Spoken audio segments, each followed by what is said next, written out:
Fala aí, nação concurseira! Vou comentar aqui a prova da Polícia Militar, agora de 2021. Então venham comigo, vão deixando logo seu like, seu comentário, se inscreva no canal e vamos que vamos! Primeira questão, ele está dizendo que um fugitivo tenta despistar policiais realizando uma fuga entre 3 cidades, A, B e C. Existem 2 estradas ligando A e B e 3 ligando B a C. Agora ele vem a situação, né? Nessa situação hipotética, existem 12 formas diferentes de um fugitivo ir da cidade A até C, passando pela cidade B e voltando para a cidade A e passando novamente pela cidade B. Agora a pegadinha, sem repetir as estradas que usar para ir de A até C. Então vamos aí para a solução. Eu coloquei a cidade aí A, B, C, depois voltando para B até chegar a A novamente. Lembrando que sempre tem que passar pela B. Existem inicialmente 2 estradas ligando a cidade A à cidade B, 3 ligando a cidade B a C. Agora o cuidado, a estrada que o fugitivo foi não pode voltar. Então, das 3 ruas que tem de B até C, só vão sobrar 2. E de B até A, que existem 2, vão sobrar 1. Pelo princípio fundamental da contagem, o princípio multiplicativo, você encontra 12 formas distintas que o gabarito está corretíssimo. Vamos aí para a segunda. Em uma cidade existem 3 antenas de celular, A, B e C, representadas em um plano cartesiano, de tal forma que A00, par ordenado, que esse 00 está na origem, B, 2 e 0, quando o Y, a ordenada, for 0, é porque o ponto está no eixo X, ok? E o ponto C, que é 1/2 e raiz 3 sobre 2. Em que as unidades estão em quilômetros, as antenas A e B captam um telefone celular que está em um ponto P. Então o celular está lá no ponto P e as antenas A e B captam o que? Esse telefone celular. E claro que falando de ponto, é par ordenado, tem o X e o Y, localizado a 2 km de distância de cada uma delas. E a antena C também recebe sinal desse aparelho. Nesse caso, sabendo que Y, quer dizer, a ordenada lá do ponto P é maior que 0, quer dizer, positiva, isso aí é importante para a gente localizar onde é que vai ficar o ponto P. Conclui-se que a distância entre P e C é igual a 1 km. Então, o que é que eu vou fazer aqui? Eu vou para o plano cartesiano, marcar esses pontos aí. Então, tem o plano cartesiano aí, o eixo X, o eixo Y. O ponto A é a origem, que é o 0, 0. O ponto B, x2, y0, está no eixo X, como eu falei, está aí a coordenada. E o ponto P, como o y é maior que 0, quer dizer positivo, ele pode estar no primeiro ou no segundo quadrante. Mas nesse caso ele vai estar no primeiro quadrante. E ele disse que a distância de A até P e de P até B vale 2 quilômetros. Então percebam que esse triângulo aí é um triângulo famoso, um triângulo regular, um triângulo equilátero, todos os lados iguais, certo? Então, do ponto P ao eixo Y, eu vou achar a ordenada dele, porque qual é a minha intenção aí? Ele quer na questão a distância entre P e C. C eu já tenho. P eu preciso encontrar a abscissa ordenada para eu fazer distância entre 2 pontos. Temos uma propriedade importante que a altura de um triângulo equilátero e de um triângulo isósceles coincide com a bissetriz e coincide também com a mediana. Bissetriz que divide o ângulo ao meio e mediana que divide o lado ao meio. Então, se o lado AB é 2, é 1 de cada lado. Então, ele está no centro, certo? Então, nós temos aí cada lado 2 e o centro 1. Então, eu já tenho a abscissa do ponto P. E a altura vai coincidir com a ordenada. Então, vamos aí calcular a altura, né? Que coincide com a abscissa, o y0, que é dado por L raiz de 3 sobre 2, onde L é o lado é 2, né? Substituindo aí 2 corta com 2, a altura é raiz de 3, obviamente a ordenada é raiz de 3. Então eu tenho aí já o par ordenado do ponto P, que é 1 e 3. Agora é só fazer o quê? A distância de P a C, que é a distância entre dois pontos, que é dado por essa fórmula aí. PC ao quadrado, que é XP menos XC, quer dizer, a diferença entre as abscissas ao quadrado, mais a diferença entre as ordenadas ao quadrado. Não importa essa ordem aí, porque está elevada ao quadrado, vai dar sempre positiva. Ok? Substituindo aí os valores nos seus devidos lugares, fica assim. Dentro de cada parênteses aí, eu vou fazer a continha primeiro. 1 menos a metade dá a metade ao quadrado. Raiz de 3 menos raiz de 3 sobre 2, quer dizer, uma raiz de 3 menos a metade da raiz de 3, certo? Fica a metade da raiz de 3. Então, tá aí todos elevado ao quadrado. 1 meio ao quadrado é 1/4. Raiz de 3 sobre 2, raiz corta com o quadrado. E 2 ao quadrado, 1/4. Então, vai ficar 1/4 mais 3/4, que vai ficar 1. Como o PC é ao quadrado, no final eu tenho que tirar a raiz quadrada. Logo, a distância entre P e C vale 1 e o gabarito está correto.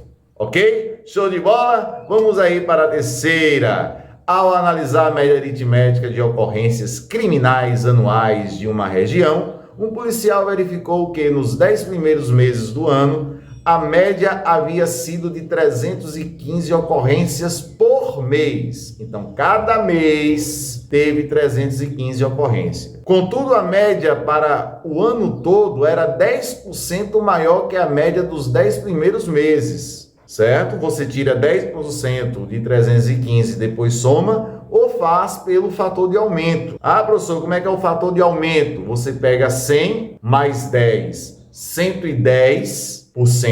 110% é o que? 1,1 quando você divide por 100. Beleza? E aí é só multiplicar 315 vezes 1,1 que você já acha direto. Eu sempre gosto de fazer pelo fator de aumento e fator de redução. Nessa situação hipotética, a média aritmética de ocorrência apenas nos 2 últimos meses do ano. Então ele quer lá de novembro e dezembro, certo? É superior a 500. Vamos ver se é superior realmente a 500. A média dos 10 primeiros meses foi de 315 por mês. Então, o que é que eu vou fazer? A média, você sabe, é 315, é igual o número de ocorrências dividido por 10. Eu vou achar aí o número de ocorrências, que é pegar esse 10 que está dividindo e passar multiplicando, que vai ficar 3.150 ocorrências. Isso em 10 meses, beleza? Agora eu vou calcular o aumento. O aumento de um ano que foi 10% maior que os 10 primeiros meses. Foi o que eu falei inicialmente. Eu vou pegar 315 vezes 110%, que é 15 vezes 1,1, que vai me dar 346,5. Agora, um detalhe. Eu vou aqui calcular em modo algébrico a média dos 2 últimos meses. Eu vou fazer assim, ó, que eu vou chamar K de média e Z de ocorrências. Então, vai ficar Z sobre 2 igual a K. 2 está dividindo, passa multiplicando, então eu vou ter 2K ocorrências. Por que isso, professor? Porque eu somando com as 3.150 e dividindo por 12, igualando a 346,5, eu tenho uma média anual, ok? É isso que eu vou fazer. 12 está dividindo, passa multiplicando, vai ficar esse número aí, 4.158. 3.150 está somando, passa subtraindo. 2K é igual a 1.008. 2 está multiplicando, passa dividindo. que vai ficar 504. E K é a média dos 2 últimos meses. Logo, 504 é superior a 500. O item está o quê? O item está correto. Beleza? Na quarta, um corpo com temperatura inicial a 36 graus está em um ambiente cuja temperatura é 20 graus. Nós temos aí a temperatura inicial do corpo e a temperatura do ambiente. Nesse ambiente, vão demorar 20 minutos para que o resfriamento de um corpo pode ser modelado pela lei do resfriamento de Newton. A Sebrasp adora isso. Conforme a qual a temperatura do corpo é T, em função do tempo Tzinho, em horas. É dado pela função exponencial. Então, tá aí. E ele diz aí, deu essa função toda aí, em que Tc é a temperatura inicial do corpo, Ta é a temperatura ambiente, é correto afirmar que a constante K é igual ao log de 27 na base 10, certo? Aí, meu irmão, é só substituir os valores e fazer uma técnica aí de logaritmo. Então, a função está aí. Lembrando que T está em horas. Logo, 20 minutos representa 1/3 de hora, né, para a temperatura do corpo cair para 28 graus. Agora, meus amores, é só substituir os valores nos seus devidos lugares. Beleza? Então, tá aí 28, que é a queda que ele quer, para 1/3 de hora. 36 menos 20 vezes 10 elevado a menos K sobre 3, mais 20. Mais 20 está somando, passa subtraindo, fazendo essa continha dos parênteses aí também. Vai ficar aí 28 menos 20 igual a 16 vezes 10 elevado a menos K sobre 3. Fazendo também a continha, 28 menos 20 dá 8. 16 está multiplicando, passa dividindo. Então, vai ficar 10 elevado a menos K sobre 3 é igual a 8/16avos, que a gente pode simplificar, certo? Que vai dar 1/2. É aí que tem a jogada do logaritmo. Tudo que eu fizer de um lado e fizer do outro não vai alterar. Então, eu vou picar aí logaritmo dos dois lados. Tem uma propriedade que diz no logaritmo, que a potência lá do logaritmando, eu posso passar para frente do logaritmo, multiplicando. E a fração vira o quê? 2 logaritmos subtraindo, certo? Então, tá aí. Log de 10 na base 10 é 1, então aquele log primeiro vai sumir. Log de 1 na base 10, todo logaritmando, quando for 1, o logaritmo é 0. Então, vai ficar desse jeito aí. Multiplicando por menos 1 dos dois lados, né? Vai ficar K sobre 3 é igual ao log de 2. O 3 está dividindo, passa multiplicando, vai ficar K igual a 3 log de 2 na base 10. Então, o item está errado. Vamos aí para 5. Com relação à geometria plana, espacial e analítica, julgue os itens que se seguem. A soma dos ângulos internos de um heptágono regular é 720 graus. Gente, para você calcular a soma de qualquer polígono, seja ele regular ou não regular, é dado pela fórmula 180 graus vezes n menos 2, onde n é o número de lados. Heptágono quer dizer 7 lados. Então, substituindo aí, a observação eu já falei, né? Substituindo aí 7 menos 2 vai ficar 5 vezes 180, que vai dar 900 graus, que o item está errado. Beleza? Item 6. Sendo ABC um triângulo em que A, o ângulo A, né? Quando tem um chapeuzinho é o ângulo, mas ele já deu 45 graus, o B é 60 graus e o lado AB é 1. Então, a altura H relativa ao vértice C tem comprimento dado por isso aí. Questãozinha bem trabalhada essa, ok? Então, vou desenhar aqui o triângulo, vou colocar aí os vértices A, B, C, vou colocar os ângulos, certo? O ângulo A, o ângulo B, que o ângulo A e B são esses aí. Ele quer a altura relativa ao quê? Relativa ao vértice C, então tem que partir de C. E a altura, Toda altura, meu amor, forma um ângulo de 90 graus com a base. Beleza? Isso é uma propriedade de altura. Para ser altura, tem que formar um ângulo de 90 graus. Então, percebam aí que eu tenho dois triângulos retângulos aí. E aí, o que é que eu vou fazer? Eu vou chamar A AD de X, D até B de Y, porque eu sei que AB vale 1. Então, X mais Y vale 1. Então, se eu encontrar X, encontrar Y, igualo a 1 e bye bye.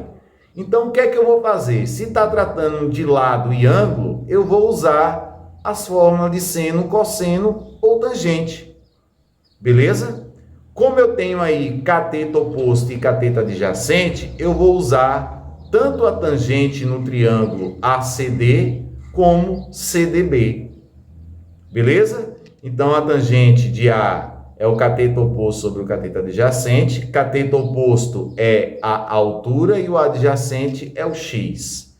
Então, tangente de 45, se você lembrar da tabelinha, vai ser 1.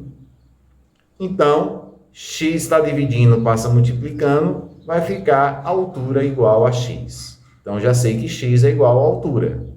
Fazendo o mesmo raciocínio na tangente de B.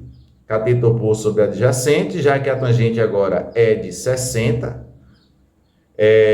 Tangente de 60 é raiz de 3. Aí, o Y está dividindo, passa multiplicando. Ou, como eu quero botar tudo em função da altura, vai ficar assim. Y é igual a altura sobre raiz de 3. Certo? Só vou trocar a posição aí do Y e do raiz de 3. Porque eu quero somar os dois e igualar o que? A 1. É o que eu vou fazer. X mais Y igual a 1, vai ficar isso aí. Então, vai ficar assim. Aí, você somando esses dois H aí, quer colocar H em evidência, 1 mais raiz de 3 está multiplicando, vai passar dividindo. E agora eu vou racionalizar para tirar esse 1 mais raiz de 3 de baixo. Então, para fazer isso, você tem que multiplicar o numerador e o denominador por só trocar o sinal do meio. Então, vai ficar 1 menos raiz de 3, 1 menos raiz de 3. Fazendo a continha em cima e a continha embaixo, você vai encontrar isso aí. Raiz de 3 menos 3 sobre menos 2. Percebam lá em cima que o denominador está 2. Então, se eu multiplicar menos 1 em cima e menos 1 embaixo, quer dizer, trocar o sinal de todos, vai ficar assim. 3 menos raiz de 3 sobre 2. Logo, o gabarito está o quê? Correto. Beleza? Questão trabalhosa. Vamos aí para a próxima questão. Dados os números complexos Z e ZO, em que I é a unidade imaginária, é correto afirmar que o módulo de Z menos ZO é igual a 2, representa, no plano complexo, uma circunferência de raio, raiz de 2, com centro no ponto Z0. Vamos ver se isso é verdade? Gente, é Z menos ZO. Então, vou colocar eles aí para a gente organizar parte real com parte real, parte imaginária com parte imaginária. Porque na soma e subtração a gente faz isso. Então, a parte real que eu tenho aí é x e menos 2, e a parte imaginária é que tem o i. Então, juntando os dois aí, vai ficar x menos 2 mais y mais 1 i, módulo igual a 2. Como o módulo de um número complexo é dado por a ao quadrado mais b ao quadrado é igual ao módulo ao quadrado, onde a é x menos 2, b é y mais 1 e o módulo é 2, eu posso fazer a equação da circunferência, certo? E a equação da circunferência é essa aí. Lembrando da equação da circunferência reduzida, temos que encontrar o par ordenado do centro e o raio. Logo, o que eu falei está aí. O centro, trocando de sinal, lá o menos 2 fica 2, o 1 fica menos 1, e o raio está elevado ao quadrado, está 2 e não raiz de 2, como a questão afirma. Logo, o gabarito está errado. Beleza? A área superficial de uma pirâmide de base quadrada regular, em que todas as arestas são iguais a 2. Então, todas as arestas da pirâmide são iguais a 2. E a área superficial, ele quer dizer a área total. A área total de um sólido é a área lateral mais a área da base. Nesse caso, nós temos que saber quantas bases tem a pirâmide. A pirâmide tem apenas uma base. Beleza? Então, daí a nossa pirâmide. Aqui, essa altura da face é chamada de apótema da pirâmide. A área da base é um quadrado e a área lateral é o semiperímetro da base vezes o quê? O apótema da pirâmide, que é igual à altura desse triângulo. Como a pirâmide é regular, esse triângulo é equilátero e nós já sabemos a forma da altura. Então, vamos lá. As arestas são iguais a 2. A área da base é base vezes altura, 2 vezes 2 dá 4. A área lateral é o semiperímetro da base vezes a altura. O perímetro aí é 2 mais 2 mais 2 mais 2. É 2 4 vezes, que dá 8. Certo? O semiperímetro é 4. Então, P, como eu estou dizendo aí, é o apótema da pirâmide.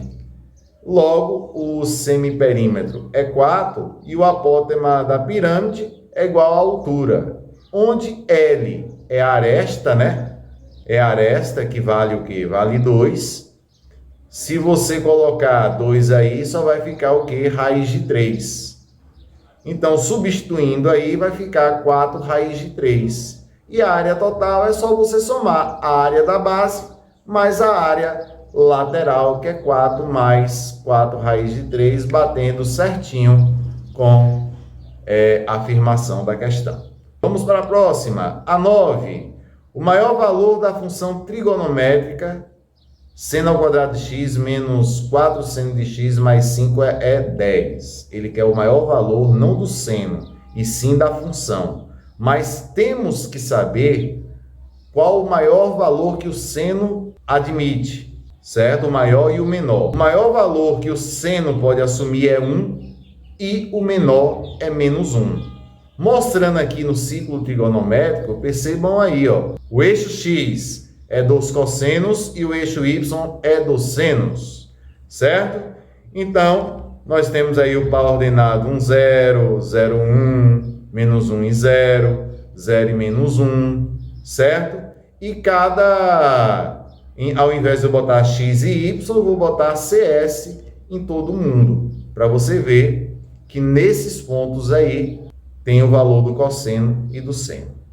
Então, aqui a ideia é você substituir o seno por 1 e ver quanto é que dá, e substituir o seno por menos 1, o que é que vai dar? Vamos lá? Fazendo o seno de x igual a 1, vai ficar 1 ao quadrado menos 4 vezes 1 mais 5. Fazendo essa continha aí, primeiro potência, multiplicação, né? Depois a soma vai dar 2. Fazendo seno de x igual a menos 1, perceba que menos 1 vai ficar ao quadrado. E menos 4 vezes menos 1. Quando eu fizer essa multiplicação menos com menos aí, vai dar mais. E menos 1 ao quadrado vai dar 1. Vai ficar 1 mais 4, 5, mais 5, 10, que o maior valor realmente é 10 e o item está correto.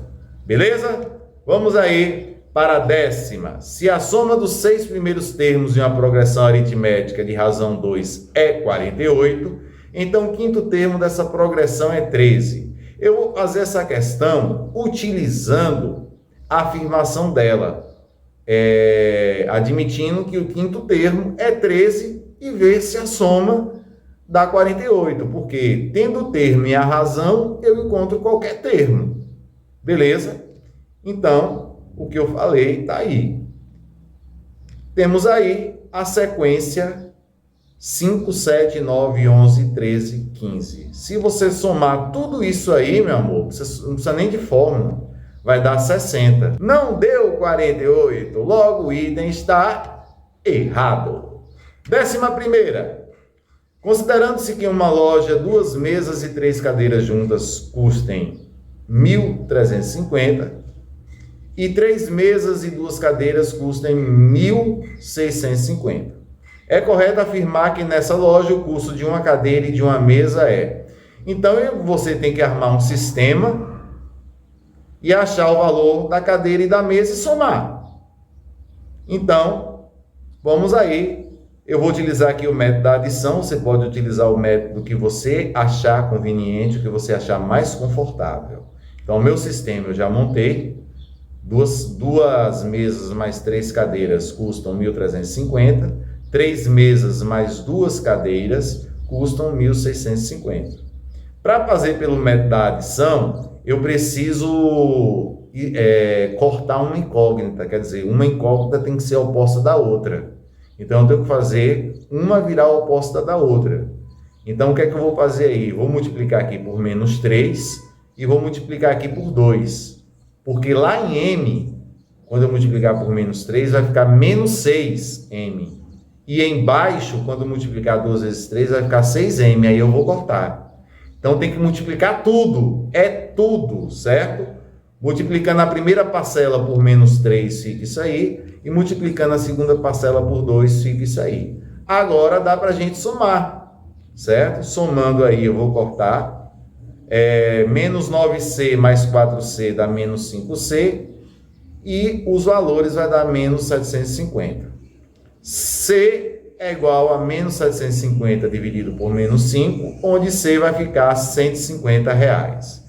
Agora você vai pegar qualquer equação dessa aí e substituir. Eu vou escolher aquela primeira lá. Então, no lugar de C, eu vou colocar 150, certo?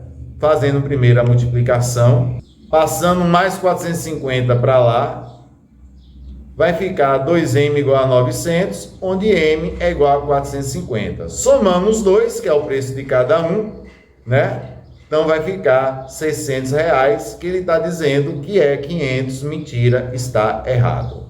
Vamos aí para a 12ª, a última, que é o resto da divisão do polinômio Px pelo polinômio Qx, é 3x menos 3. Divisão de polinômios, a mesma coisa de dividir dois números, certo? Só que para dividir dois polinômios, os polinômios terão que estar completos. Se não estiverem completos, vocês terão que completar, certo? O que são polinômios completos? Se for de grau 4, tem que ter grau 4, 3, 2, 1 e 0, que é o termo independente. Olha para o Px, é de grau 3, só tem o 3, o 2, não tem o 1, só tem o termo independente. Então, você vai acrescentar aí mais 0x, beleza? A mesma coisa acontece com Qx. É de grau 2, só não tem o grau 1, onde você vai acrescentar aí o mais 0x. Ficando desse jeito aí, ó. Dividindo por isso aí. A técnica é ficar só com o primeiro termo do dividendo e o primeiro termo do divisor. E fazer aí essa continha. 4x ao cubo dividido por 2x ao quadrado. Vai dar quanto? 2x. E aí vai fazendo, 2x vezes menos 1 dá menos 2x, você bota para lá mais 2x, certo?